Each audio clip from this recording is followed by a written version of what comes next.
fidii خلاص بقى تم waliin مرة haasofna كيسا jechuudha. Amma لك إيستي كيا باجو سيرجين جرا فولو دي بي سي تي إيش بودي لكوسات سابيجي تنارجي بودي ولي ناسومني كيسان تمرة أنا سي إيسي كيا تاني كيا قال شندو بتشيسا أتليس مالف إجكي ani iseeyyuu وانتي وين mubee تقولي dhaggeeffadhu waan tokkoon sitti himaa mubeen dhaggeeffadhu. Ani iseeyyuu jechuudha isii إيش dhugaa jirtu haasoftu bilbila kiyya kan na jalaa kaaseyyuu gurbaadhuma ishii bira jiru kana natti fakkaata jechuudha. Ani mataa kiyyatti bilbila isii barbaadee dawwaleef innaan bilbila isii أيه barbaadee dawwaluufitti lakka jalqaba bilbila narraa kaastee na arrabsite. Ani garuu deebisee isii arrabsuu hin barbaanne maaliif ani maatii kabaja qabu keessatti waan dhaladheef akka kana bee afaan badaa dubbadhee akka namni anaan bor na arrabsu akka namni naan ta'u hin barbaadu.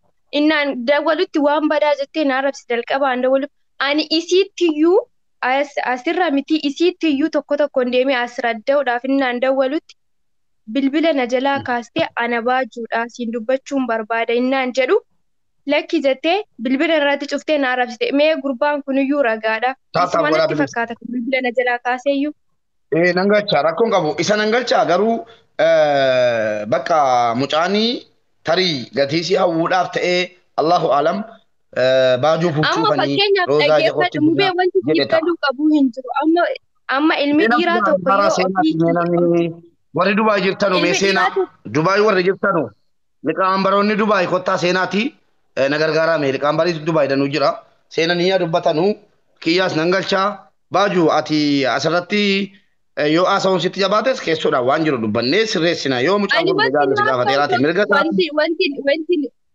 dhaggeeffadhu mubee wanti ani amma sitti himu ani mucaa wajjin miinzee ta'eera jaalatee wajjin dhaabadhee sirbeera wajjin taphadheera siif galee kan siif galuu qabu nan dubbadha mucaadhaan nan haasa'a. Wanti tokko immoo wanti isiin jettu kun hundi dhugaa miti wanti isiin haasoftu dhugaa miti isheen baajuu fuuchuudhaa fi baajuu jaallataa baajuu wajjin jira kan isiin jettu kun jecha sobaati. Ani ganda tokkon jiraadha inni ganda tokko jiraata gandi aniif jiraadhuuf gandi mucaan jiraatu iyyuu walirraa gargari. As keessa ijoolleen beekan kanaafuu jiraachuu wanni informaashiniin isii qaqqabe kun sirrii miti jechuudha. amma wanti isii qaqqabe kun amma fakkeenyaaf namni ofii isaaniitti dhimma dhuunfaan irraa qabaatanii yoo qabaatanii akka isheen deemtee haasaa ta'uuf karaa yoo akka dubbiin kan waan Liqamanbaroota Dubaay keessaa Aljaziiraan hawamaa yookiin Nasrii illee mashguulaa yoo Aljaziiraa fi abbaa giddii soo jiraatan hawamaati. Abbaa giddiitti simadheeraa jetti mucaan abbaa giddiitti simadheennaani natti qoosan jetti. Kanaaf mee nama tokko hawamaati seensiseetanii jaarsummaa kana asuma irratti kennine fudhatanii dhaqanii wanti Dubaay jedhamee maqaan hundi walitti baduuf hin jiru. nama ati seensitu ansitani magastii irra laalee. Baay'ee. Mee fideenyi liqaanbaroota Dubaay keessaa hojii taanaa. Mana huccuu biiftuu kan jedhu sana galchu. Mana huccuu. Biiftuu kan jedhu sana galchu. Mana huccuu biiftuu. Aha Aljaziiraan ergateera qoy. Aljaziiraan ergateera qoy Aljaziiraan galcha. Aljaziiraan galcha biyya inni keessa jiraataa dhugatii ta'ee fi maaliif keessa galte jechuun isaas hin mala. Salaamu alaikum maammee. Wango tolal mube takarifa. Mube salamu alaikum. Qoy. Hin dubbanna akka goonu mari'achuu fi ajandicha dhaamsuu fi gatii ta'ee fi tasgabbaa'e habiibi. Wa alaikum assalaam maammee.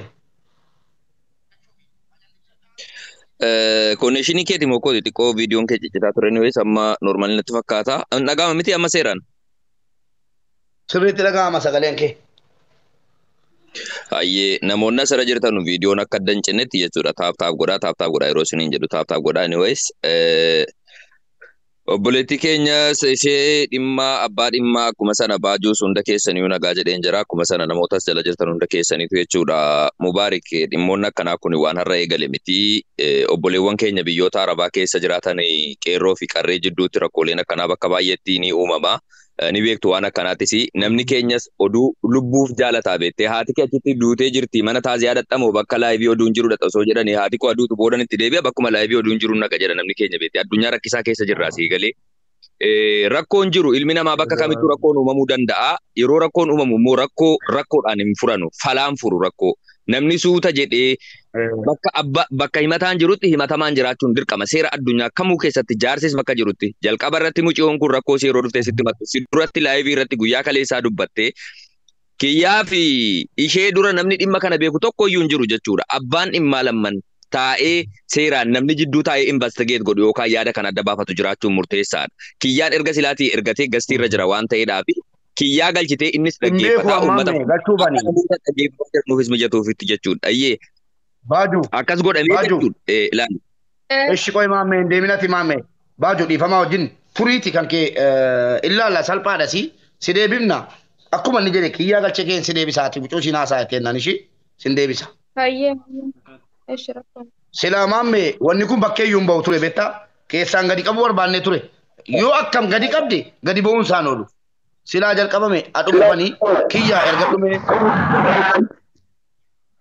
Mubarak. Isa kam inni kiyyaa dhumara jira waan gootu silkiin isii jira qeerroo Idris Abdallah keessa qeerroo isaan galchi kiyya isaan IC waliin haasoftaa jechuudha. Kan si hindi daala. Kasi charger fite randi de charger fudhatu fide. Ayyee kan keetiin qeerroo eenyu Qeerroo lokono si barreessaar. Qeerroo Idris Abdallah ayyee singalcha rakkoon qabu qeerroo Idris Abdallah singalcha kiyyaa erga dhume profaayiliin samaa inni kiyyaan. Alaabaa adda bilisummaa Oromoo qaba kiyyaa kiyyumaa jabal kan jedhudha kiyyaa kiyyumaa jabal kan jedhu alaabaa adda bilisummaa Oromoo nama dugdaachi garagalee suuraa kaamee jiru tokkodha.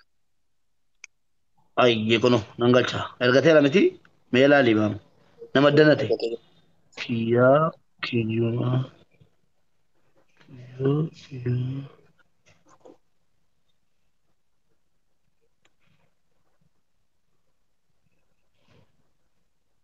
kiyyaa kan jedhu ijoollee kiyyaatti jijjiirate dhufe moos kiyyaa kiyyumaa argeera kanas meeda gurbaan amma intaloo ergigaa gurbaa kiyyaan seeneera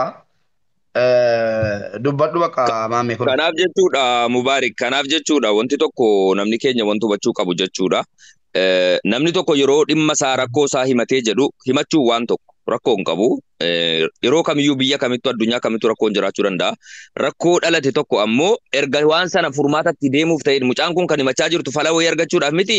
Fala argachuudhaaf immoo qaamni lamiinuu osoo miira keessan galle seeraan wal dhagahanii akka rakkoo jiru kana furatanuu fi namni qaamni bilisa ta'e kiyyaadhaafis namni murteessine intaloo kanaafis namni murteessine yookaan baajuu jettanuufis akka murteessine qaamni bilisa ta'ee jidduu taa'ee waan kana ilaalee murteessu. Taa'ee yoo jiraateen alatti isiin qofti dhimma sii ilaaltee namni kan sii fudhatee kiyyaan hattuudha kiyyaan gantuudha kiyyaan akkasii yoo jedhe seera miti amma namuusa namni keenya hin barre tokkotu jira suuta jedhee hubatee ka'umsi kun eessa yoo tariitii badii qabaatee mucaan kuni kan murtee irratti fudhatu uummata osoo hin taane qaama nama fakkeenyaaf dhimma kana keessi dhimmi kun isa rakkisee jedhe fakkeenyaaf obboleettii keenya kana jechuudha sii galee isiidha jechuudha waan kana fala argachuu kan qabdu jechuudha kanaaf osoo xiqqoo waan goonu kana jechuudha itti gaafatamummaa fudhachaa goone akka keenyaatti jennee hubanne gaariidhan jedha waan jiruunis kunoo dhufee jira sirratti yaada isaa ibsatee egaa bara kana rabbiin karaa keessaa dhiisee namni addunyaa irratti iccitiin wanti jedhamu badee jechuudha wanti namni keessaan taa'ee dubbatu hafee wanti hundi laayivii ta'ee jedhee jireenyuma keenya laayivii ta'e siree qofarra gaafa jaartiin jiraannu siree akka hin taane qofan sodaataa jira wallahi addunyaa keenya rabbiin of haa sirreessu anyways amma kiyyaa dubbadhu. Ayyee salaamu alaikum. Waalaikum salaam warahmatullahi wabarakatuh. Maammee mubee akkam jirtu fayyaa keessanii anillee waan tokkollee dubbachuun barbaanne ture jalqabee hordofaan ture Mubaarak jalqabuma seentu arrabaan jalqabdee kana sirraan eeguun ture si galee namni tokko erga ilmaan Oromootiif hin dhaabbadha yookaan immoo walqixxummaa ilma namaatiif hin dhaabbadha erga jedhee dubbii gar tokko jiru qofa ilaalee dhagaa jirtan. Nagaan jira. Ijoo taap godha addaan nu jalaan citin wanti nu nama dhufnee dubbannuuf hin jiru taap godha qeerroo si kan intalli bira jirtu ati. Eeroo. Ayyee isin miti tolee kiyyaa dubbadhu. Sigalee dubbii gar tokko jiru qofa ilaalee namni ilma namaa tokko hin arrabsu hin qeequ. Ati nan beektu garuu yoggaadhuma seentu akkas gootee fi akkas gootee biddee maal gootee dhiirri akkas godhee garuu akka namaa tokkotti bilbila Aljaziiraanis na beekaa Nasriin hundi jiraa na beeku keessoodhaan dhuftee gana gaafattee waan jiru narraa ifa baafattee baatee na arrabsite rakkoon qabu ture sigalee. Garuu waan jiru osoo kiyyaan dogoggorin dhiifamaa wajjiniini. Dhiifamaa wajjiniini. Kiyyaan hattuudha. Kiyyaan hattuudhaan jenne ani. Dhagaye arraba ana caalaa namni arraba. Kiyyaan hattuudhaan jenne habiibi. Sigalee mungkin ati namni amma caalaa namni nama dhiqee nama fannisu TikTokii kanarratti. Jeen obsumaan si dhaggeeffadhee tokkoffaa mucaa ilaa wanta hin seenee fi mucaa baajuu jedhamturraa bu'aa hundi keessanuu. Isa dhimma kiyyaa waan feetan ittiin fooloo na filadhaa, ittiin yuutuubii daldaladhaa, ittiin viyuu keessan dabaladhaa. Sigalee maamee dhiifamaa hojii saalantii rakaasii beekan baase amala koo keessatti namni mataarra na yaabuun jaalladhu amala koo keessa kottu Muhammad Aljaziira. Mubaarik ammas wanti sitti obboleessa kiyya waan tokko akka jettu eegee qeerransaan qabanii jetti Oromoo yoo qaban gadi lakkisanii jetti. Dubbii akkanaa keessa seentee tarka taatee atis miira keessaa baatee rakkoo jiru suuta jettee falatti kaa'udha malee. Anoo sin jaalladha anoo sin kabajaa dhiisi maamee daraa nama. No. Mubaarik laali maaltu jira sitti fakkaate dhugaadha namas eegaan jira fakkeenyaaf bakka inni daangaa darbee dubbatutti dubbii kee seeraan tartiibaan dubbadhu jedheen isa dhibba.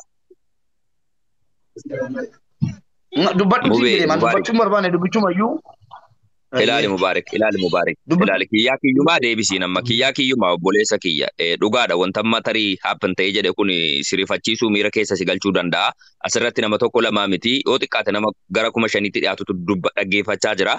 Dhiirri kamtuu immoo uumamaan kabajaa barbaada waan haasofnu osoo miira waliin tuqne suutuma jedhaa karaa obsa qabuun karaa bilchina qabuun namoota gurguddaadha nama umrii waggaa 25 olii waggaa 25 olii immoo nama biyya bulchuu adabaan suutaan yoo haasofne gaariidha. Kiyyaa deebisiitii waan jiru tartiibaan haasaatu hanga xumurutti maammee koo jalqaban jirtu na dhaggeeffadhu rabbii jedhe kunoo jaallataa lammii jira Abduseen jira nama hedduu jira namni kun tarii Mubaarik sobduudha jedhee na taasisa na dhagaye waan ani duratti hin eegale sitti maammee. Namoonni keenya dhiironni keenya harki caalaan jedhe Muhammad Aljaziiraa keessa jira Mubaarik keessa jira bari sheeka maalillee dhaggeeffataa turan dhiironni keenya harki caalaan maallaqa ofii kaffalatee biyyaa bahee deeme tokkoffaan siila. Maallaqa ofii kaffalatee biyyaa bahee deeme dararamaa tokko immoo maallaqa namaatiin dhaqee ka'ee dararaa waa danuu argina. Ofitti fudhateera jechuudha inni kanala seef godhe malee kiyyaan hattuudha. Muhammad kunoo dhufee dubbatudha. Kiyyaan hin hate, kiyyaan hin bute, kiyyaan kana hin jenneen dubbii keenya kana jedheetaniyyi kanaan eegalean. Wallaahi summa wallaahi kun natti fidaa maamme dhaggeeffadhu.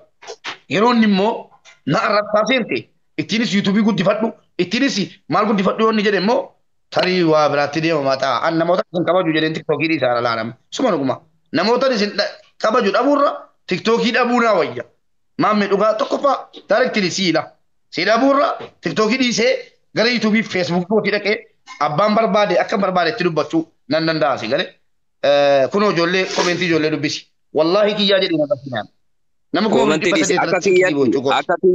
Akka kiyyatti Mubaarik koomantiidhuma kanayyuu guutuutti osoo cuftee namoonni dhaggeeffatanii gaarii natti fakkaata. Namni amala garaagaraa qaba. Namni tokko lama asirratti yaadaan wal hubachuu hin dandeenye yaada namoota 4,700 koomantii dubbisaa yaada fudhataa deemta taatee jennaan yaada kee waan dubbachuuf baate wantoota hedduu daandiirra si dabsuu danda'a sii galee. Maaliif dhimmi kun dhimma seensitiiviidha. Namni miira keessa gala wantoota akkanarratti sii galee. Kanaaf atis tasgabbaa'iiti amma mucaa galchii haa dubbatu yaan jechuudha. Yaada isaa xumuratu yaada isaa yeroo xumuratee jedhe. Waa'ee kootii dhiisee maamme waan ati waan ta'eef dhaggeeffadhu waa'ee kootii dhiisee maamme waan waamameef nama 4,800 akkuma ta'e hordofaa jira waan waamameef ani indoo maamme dubbadhu jedhe malee keessaa baheen calluma jedhee man ani intalan natti himatte intalan fidee dhufe ergammoo fideette ol galche miti kabajaan maamme galatoon akkas jedhee utuu sitti dubbachuu qabu iyyuu natti dhufe yoo barbaade booloo guddifadhu yoo barbaade maal guddifadhu Ona sai mamme ko kisi wata hafu.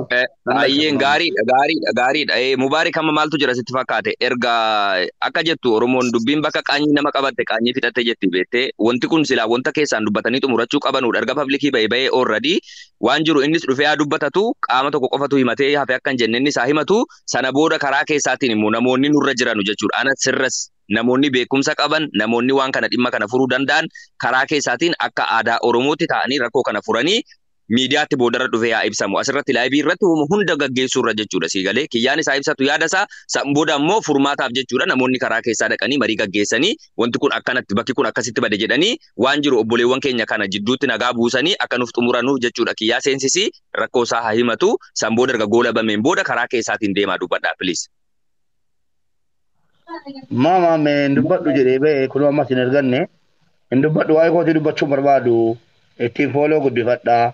Ittiin maal godhaa jedhee deeme ammas ergadhu jedhiiti kun ola yoo si dhaga'e waan dubbatamu qofaatu waan dubbadhuuti sirreetti. Ilaali kiyyaa kiyyuma obboleessa kiyya atis tas gabbaa'ii miira keessaa bahii jennaan immoo ijoolleen faashina tibba kana miira keessaa bahiin kun faashina ta'e miira keessaa bahii anisuma dhugaan siin jedhaa samma dhufe kanaa mitiiti naa obsiiti kottuuti dhimmi kun dhimma jabduudha.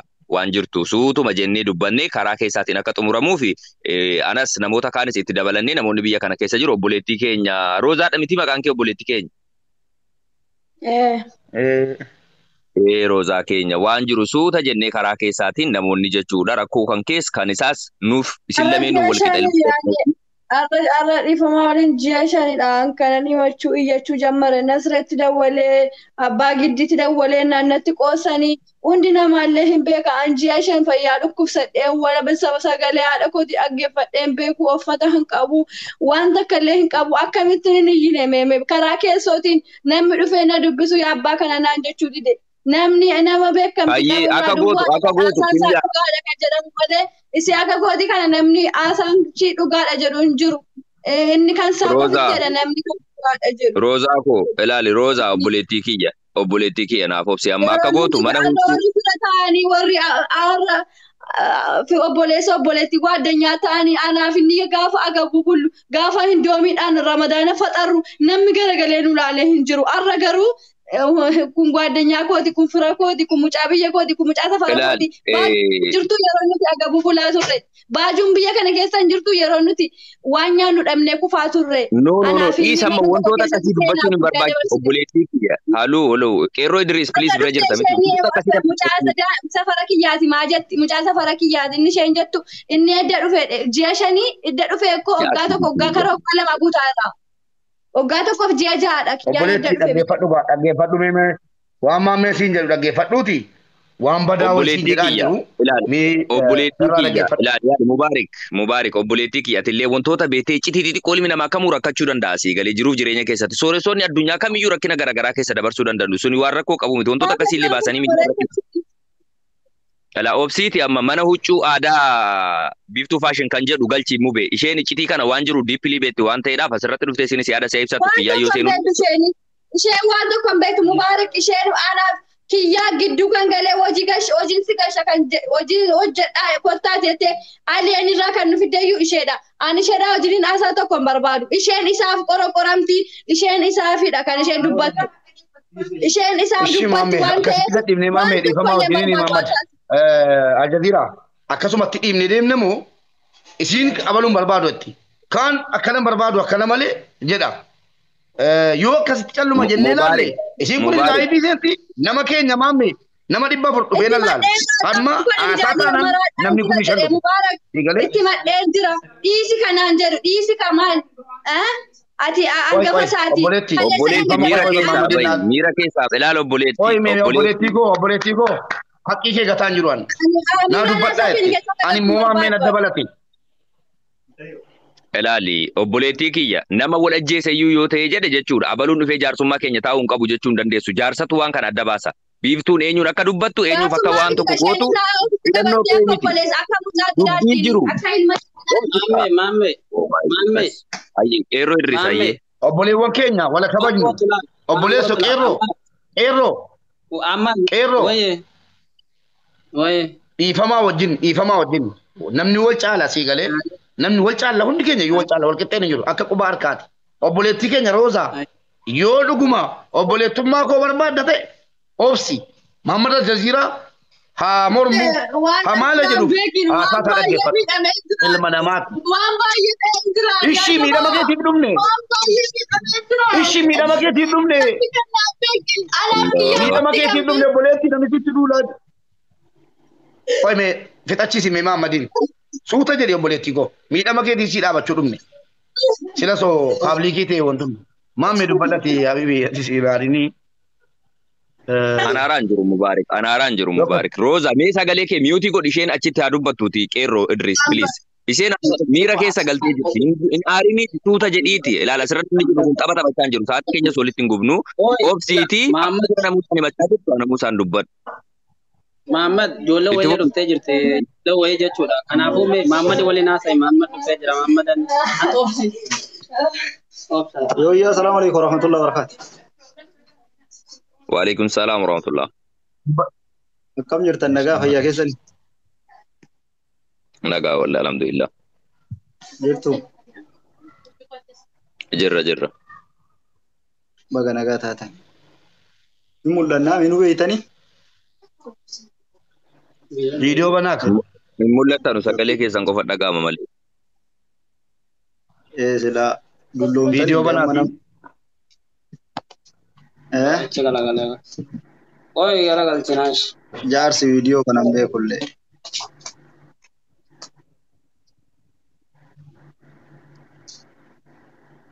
Akkam jirtan nagaa keessani? Oh, mamme, salaam alaikum. Waalaikum salaam warahmatullahi wabarakatuh. Badhaa maame akkan deemne xiqqoo akkan deemne.